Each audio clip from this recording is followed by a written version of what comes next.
Bem-vindos ao Historizando! O nosso assunto de hoje é o racismo. Nessa aula de sociologia, a gente vai aprender um pouco mais sobre racismo, um tema de extrema importância, não só em questões sociológicas, históricas, mas muito atuais e que caem bastante na prova do Enem e em diversas provas. Quer entender um pouco mais? Continua assistindo esse vídeo e não se esquece que aqui no YouTube é Historizando e nas outras redes sociais, @HistorizandoTati. Já aproveita também e me conta o seguinte, o que você achou desse formato de vídeo? Na aula sobre Roma Antiga estava mais ali na horizontal, agora eu fiz este quadrado aqui ao lado para ocupar mais a tela. O que vocês acham? Vocês preferem assim? Vocês preferem com o slide horizontal? Vocês preferem só comigo na tela, conversando com vocês? Por favor, a sua opinião é muito importante porque é para você que está assistindo que eu estou gravando este vídeo. Então, já comenta aqui embaixo, aproveita, deixa o seu like e não se esquece de se inscrever. Vamos lá, o que é o racismo? O racismo é um preconceito, é uma discriminação baseada nas diferenças étnicas, nas diferenças, então, da cor da pele, principalmente, mas que não envolve apenas a cor da pele, e sim essa lógica étnica, essa questão de traços, por exemplo, físicos, etc. O conceito de raça não é um conceito que sempre existiu, pelo contrário, ele surge aí por meados do século XVIII, do século XIX, e ele vem carregado já de muito preconceito. E é por isso que muita gente tem resistência em usar o conceito raça. Porém, na atualidade, principalmente voltado aí para as questões de movimentos, como por exemplo o movimento negro, a lógica de raça é utilizada justamente para poder discernir essa lógica sociológica e comportamental. Então, ainda assim, é um termo usado, infelizmente ele surge de uma forma errônea, surge de pseudociências, mas ele ainda é utilizado, criando categorias, né, dentro da humanidade, e por isso as pseudociência, porque dentro da humanidade, quando a gente estuda as questões biológicas, genéticas, não existe questões de inferioridade ou superioridade nesse sentido, como o século XVIII e o século XIX acabaram colocando. E nessa ideia, nessa lógica que vai surgir a questão da eugenia, a questão do darwinismo social e de várias outras teorias justificando tipos de dominação. E é por isso que a gente fala de imperialismo. Vou deixar aqui nos cards para vocês. Nós já temos vídeos sobre imperialismo, já temos vídeos sobre etnocentrismo, e eu quero saber de você que está me assistindo, se você quer um vídeo só sobre essas teorias aí raciais que justificavam essas lógicas de dominação no século XIX. Quer um vídeo sobre isso? Deixa aqui nos comentários. Mas é muito importante para a gente entender de onde vem esse termo raça, né? E não só isso, mas para entender que essa pseudociência, o que significa pseudociência? Essa falso ciência, né? Não existe de fato questões científicas que justificam a inferioridade ou superioridade de um ser humano frente a outro.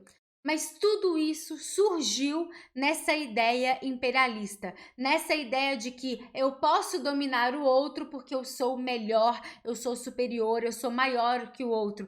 E não só isso, mas uma questão de civilização. Eu preciso civilizar o outro. Observe que eu estou colocando aqui tudo entre aspas, justamente porque são questões falsas. Não tem um ser humano inferior e um ser humano superior. Não tem alguém que é mais civilizado do que o outro. O que existe é uma diversidade cultural, consequentemente existem diferenças. E é também essa lógica etnocêntrica, por exemplo, que também existe, e nós temos na nossa playlist Sociologia vídeos discutindo isso também, aconselho você a ver.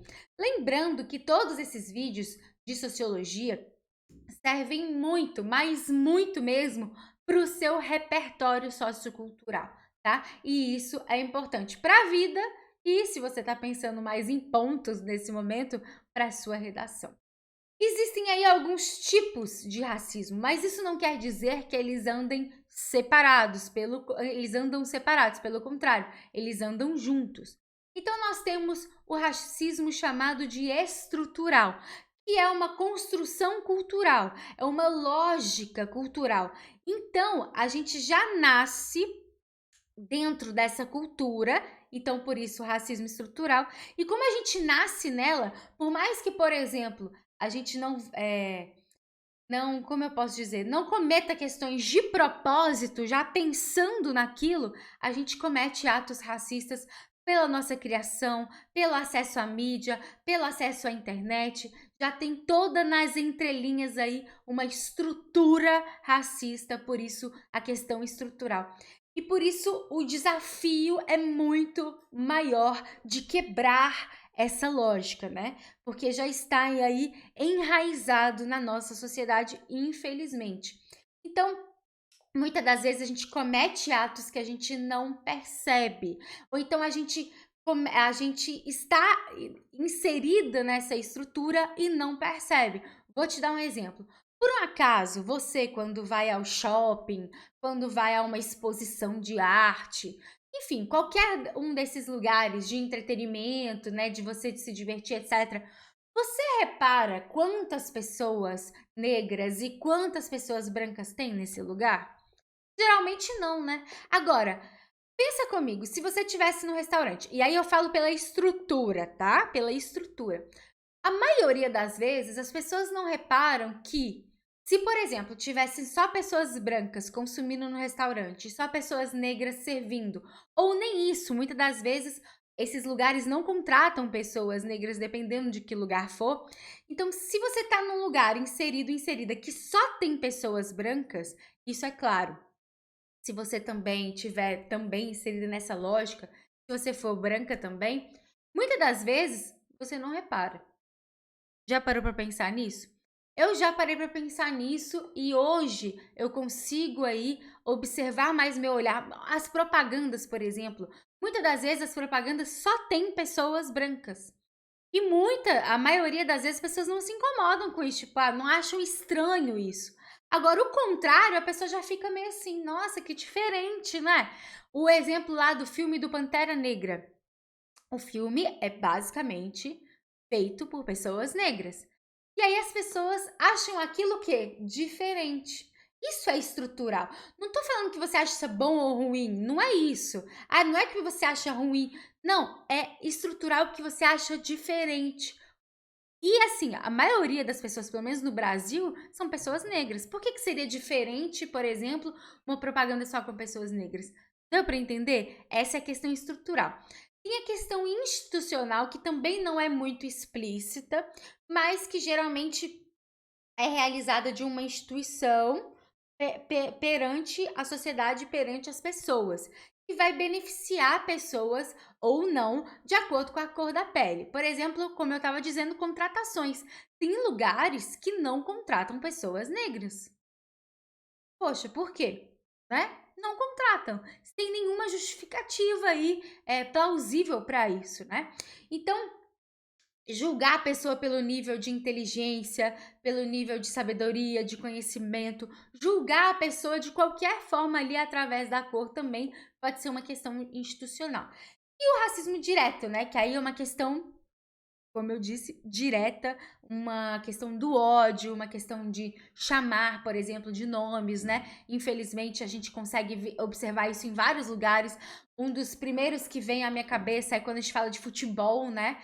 Então, nos campos de futebol, as pessoas jogando cascas de banana, chamando jogadores de macacos apenas pela cor da pele, o que é um nível altíssimo de absurdo. Mas, de novo, não é porque existem esses tipos que eles são separados, eles podem andar muito bem juntos, tá? Então, quando a gente vai observar e identificar essa lógica racista, não necessariamente a gente enxerga uma só. Então, por exemplo, aqui eu vejo praticamente as três, né? Tem essa lógica do racismo estrutural, em que uma pessoa negra, por exibir o seu cabelo de uma forma natural já recebe aí esse preconceito. As pessoas muitas das vezes esperam que mesmo as pessoas negras tenham cabelos alisados.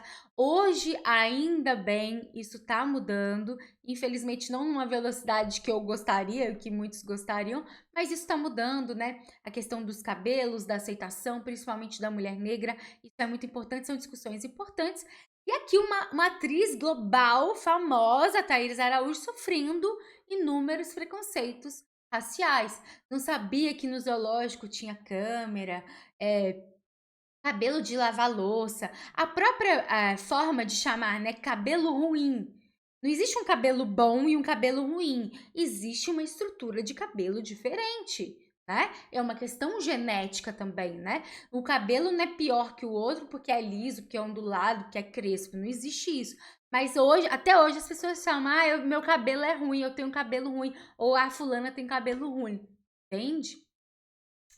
Aqui nós temos também um exemplo, né, da questão na escola, da criança sofrer preconceito. Nós temos uma lógica institucional muito forte que mexe não só no Brasil, mas no mundo inteiro. Brasil, Estados Unidos, a gente tem visto várias questões, né? O caso do George Floyd, que ele foi morto por um policial. Nós temos aqui inúmeros casos de crianças que morrem por serem negras e estarem inseridas num contexto ali de zonas periféricas, e os policiais, nessa forma institucional, né, do Estado do Estado fazer mesmo esse tipo de ação preconceituosa frente a essas pessoas, e o perigo e a violência que isso é, né? Porque uma coisa acaba levando a outra, e aí quando a gente vai observar o nosso sistema prisional, toda a nossa estrutura, e por isso estrutural e institucional, é estrutural porque vem das nossas raízes, da nossa cultura, e é institucional porque as instituições reforçam essas raízes e essa cultura. Então o trato que o policial tem com uma pessoa branca e com uma pessoa negra é um trato diferente, mesmo essas pessoas estando no mesmo contexto. Eu tenho relatos de amigos, por exemplo, em manifestações que estavam na mesma manifestação que a pessoa negra, por exemplo, sofreu uma violência física e esse meu amigo, por exemplo, que é branco, não sofreu essa violência. Então existem esses relatos cotidianos de preconceito, de violência, que vão além não só da questão estrutural, mas também institucional e até mesmo direta, né? Um ódio direto aí. Por isso que eu disse que não necessariamente essas coisas são separadas, pelo contrário, na maioria das vezes é junta. Nós temos aí também uma lógica institucional em que um segurança de um supermercado mata uma pessoa e essa pessoa, por ser negra, então desconfia dela. Tem também, aqui veio as vias de fato da morte, né? Mas tem também, por exemplo, a questão de quando um segurança persegue alguém dentro da loja desconfiado justamente pela pessoa ser negra, tem toda essa estrutura e essa questão institucional, como eu disse, reforçando, né? Aqui a gente consegue muito ver essa lógica cultural e estrutural, né, do nosso país. Por quê? Eu não digo que uma função é pior ou melhor que a outra, não é isso. Mas quando a gente consegue observar que nas turmas de medicina a maioria esmagadora das pessoas são brancas, então as pessoas que tiveram condições, que tiveram oportunidades de entrar numa turma de medicina e formar em medicina, e as pessoas que têm apenas o ensino básico ou não têm o ensino e acabam indo para profissões em que não são valorizadas nesse sentido. Quer dizer que um é pior que o outro? Não, não estou falando disso. Mas é muito nítida essa lógica estrutural e institucional que essas instituições reforçam quando a gente vê a foto de uma formatura de medicina, em que eu estou enxergando aqui basicamente pessoas brancas, e uma foto em que você tem os funcionários ali da limpeza da Prefeitura do Rio de Janeiro, em que a maioria esmagadora, se não todas as pessoas, são negras. Então, não é porque uma profissão é maior ou pior, mas é o nível de oportunidade. Quais oportunidades que essas pessoas têm. E como que a nossa estrutura e as nossas instituições reforçam cada vez mais isso. Então, a gente acaba ficando sem saída, porque se reforça, o que que gera, né? Então, as pessoas que criticam, por exemplo, as cotas, né, as ações afirmativas, elas não param para pensar nessa questão cultural e estrutural. Porque é a partir do momento que você dá abertura para essas pessoas, dá oportunidade para essas pessoas, é que você vai rompendo aos poucos essa estrutura. Nós temos aqui também um conceito importante, que é o colorismo ou a pigmentocracia. Eu confesso que eu só conhecia como colorismo, quando eu fui estudar para fazer essa aula para vocês, eu achei esse outro conceito também de pigmentocracia. O que que significa isso? O racismo, ele também tem diversas, os tipos, né, que eu comentei com vocês, as diversas faces, né? Por quê? O tipo de discriminação, o colorismo significa um tipo de discriminação que é baseado na cor da pele, mas é assim, quanto mais escura a tonalidade da pessoa, maior a chance de sofrer exclusão e preconceito. Ainda tem isso. E isso também é estrutural e na nossa história faz muita diferença quando a gente fala de miscigenação, né? Porque querendo ou não, ao longo da história, teve, não só no nosso país, mas em vários lugares do mundo, teve essas tentativas de branqueamento, né? Então, a miscigenação, aos poucos, branquearia a população, né? Então, a gente tem toda essa estrutura, infelizmente, mas que mostra, então, esse racismo dessa outra face aí, que é o colorismo. Então, se a pessoa é negra de pele retinta, ela vai sofrer muito mais exclusão, muito mais discriminação do que a pessoa que é negra, mas com alguns traços que não necessariamente lembram a origem aí, a ascendência africana, né? Então, quando ela ocorre, quando há uma variação de tratamento das pessoas negras, e vai ocorrer pela aproximação ou não associados a essa ascendência africana. Então, vamos dar um exemplo. A mulher negra, por exemplo, quando ela é mais, digamos, quando a miscigenação é maior, né? Então, essa mulher geralmente ela é mais sexualizada, né?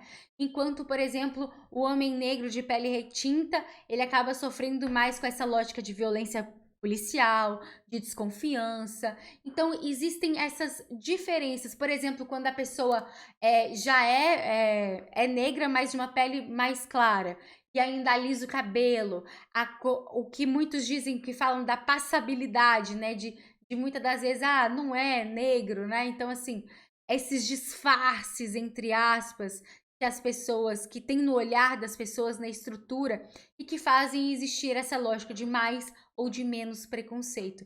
Então, o colorismo ou a pigmentocracia tem relação, tem conexão com isso, né? E aqui nós temos várias pessoas que falam sobre isso. Nós temos a Djamila Ribeiro, que é uma filósofa muito importante, a Tia Má, que tem conteúdos na internet que falam muito sobre isso, o Spartacus, enfim, várias pessoas que vão discutir bastante. Tem a Nathalie Neri, que eu sou muito fã. Comenta aqui embaixo se você acompanha alguma dessas pessoas, a Shongani, uma dessas pessoas que produzem conteúdo nesse sentido, até mesmo para a gente cada vez mais desconstruir essa lógica, que, como eu disse, gente, é estrutural. Se é estrutural, está em todos nós, não tem jeito.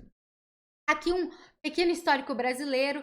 É claro que o escravismo, ele vai deixar isso bem enraizado, essa estrutura racista bem enraizada no nosso país, não só no nosso país, mas vários lugares do mundo. A miscigenação através da violência também. Então, essa lógica de homens brancos no início da nossa história estuprarem, violentarem mulheres negras que eram escravizadas ou mulheres indígenas, acabando gerando uma miscigenação violenta no nosso país. Nós temos sequelas diversas de séculos de escravismo, e essas sequelas não são só sobre o escravismo, mas sim também a forma como foi feita a abolição. Abolição essa que não deu nenhum direito e nenhuma estrutura para as pessoas negras que eram escravizadas no nosso país terem condições de viverem a vida, né, pós essa estrutura de exploração. Então isso a gente consegue enxergar nitidamente até hoje no nosso país. As pessoas acham que a abolição faz muito tempo, mas o século XIX, o final do século XIX não tem tanto tempo assim, se a gente observar em questões culturais, em questões estruturais, nas lógicas que o nosso país vive, né? Nós temos também as tentativas de branqueamento, como eu disse para vocês, no século XIX. Então, a lógica de trazer imigrantes para trabalhar ao invés de deixarem as pessoas que eram escravizadas se tornarem pessoas assalariadas, muitos preferiram trazer mão de obra imigrante mais europeia, branca, justamente por essa estrutura de branqueamento, de eugenia, de sensação de superioridade que existiu esse racismo forte do século XIX. Nós temos dentro da República essa desigualdade se mantém na maioria das vezes, vai ser baseada na cor, então a desigualdade social baseada na cor muitas das vezes. E a gente consegue observar exemplos de repressões violentas, uma delas a revolta da Chibata, né? Mesmo com a abolição, os marinheiros sofriam castigos físicos, né? Então, isso é um nível assim muito absurdo assim, né? Das pessoas sofrerem castigos físicos mesmo não tendo mais a lógica escravista. Por isso que eu falo, é estrutural. As coisas não somem de um dia para o outro. Aqui no canal a gente já tem vídeo sobre a revolta da Chibata. A maioria das pessoas no nosso país, 56% se declaram negros, né? Um grupo que reúne pretos e pardos, então a maioria do nosso país se declara assim, consequentemente o nosso país é de maioria negra e parda, e isso nos mostra mais ainda que essa estrutura, que essa desigualdade é muito forte. E a nossa questão da nossa Constituição de 1988, que transforma o racismo como crime inafiançável. Claro que isso contribui para uma lógica antirracista, mas ao mesmo tempo, como eu disse, não vai ser uma lei que vai destruir toda essa questão cultural que nós temos no nosso país. E nós temos duas datas aí relevantes para essa questão antirracista, que é o Dia da Consciência Negra, no dia 20 de novembro. Aqui no canal tem vídeo sobre o Dia da Consciência Negra. E o dia 21 de março, que foi recentemente, que é o Dia Internacional pela Eliminação da Discriminação Racial. Duas datas antirracistas muito importantes para o calendário. E aqui eu trouxe um exemplo dessa lógica de branqueamento do século XIX no Brasil. E essa imagem, né, chama Redenção de Cã, já caiu no Enem e muita gente errou. Por quê? O que está sendo retratado aqui não é, por exemplo, uma pessoa escravizada e as pessoas que, né, escravizavam ela, não. É uma família. E essa senhora negra está agradecendo aos céus porque a futura geração, né, da família dela, né, a próxima geração da família dela, não é mais negra. Então, essa lógica de branqueamento, essa estrutura do branqueamento, todo esse discurso que existia e, enfim, não existe dessa forma, mas ainda existem muitos discursos racistas na nossa atualidade. Aqui alguns números do nosso país, para vocês terem uma ideia, essa estrutura até mesmo de encarceramento, se a gente observar as prisões, a lógica de encarceramento, é ainda uma lógica escravista. Porque não são todas as pessoas que cometem crimes que são presas, mas a maior parte das pessoas que são presas por cometerem crimes são negras. Já parou para pensar nisso? Fica aí esse pensamento, ainda o nosso sistema carcerário é um sistema escravista ainda, é lógica aí do século XVIII, do século XIX, né? Então nós temos aqui uma maioria de pessoas negras encarceradas, e aqui a questão dos trabalhos, lembra que eu falei do institucional, de várias empresas não contratarem pessoas negras? Muitas das vezes, claro, as empresas não vão falar ali que não contratam pessoas negras, mas aí você vai numa entrevista, você vai observar quantas pessoas negras tem ali, quantas vão passar, quantas de fato vão ter o emprego, e aí a gente consegue observar. E aqui nesse gráfico a gente vê quem faz parte aí das pessoas que estão nos trabalhos informais. Também a maioria negra ou parda. Assistiu até aqui? Já deixa o seu like porque ele é muito importante. Se inscreve no canal e comenta aqui embaixo se você gostou desse vídeo e se você gosta desse formato, né? É muito importante para eu saber, justamente para você continuar assistindo o canal e continuar curtindo e gostando das nossas aulas, dos nossos conteúdos. É isso mesmo.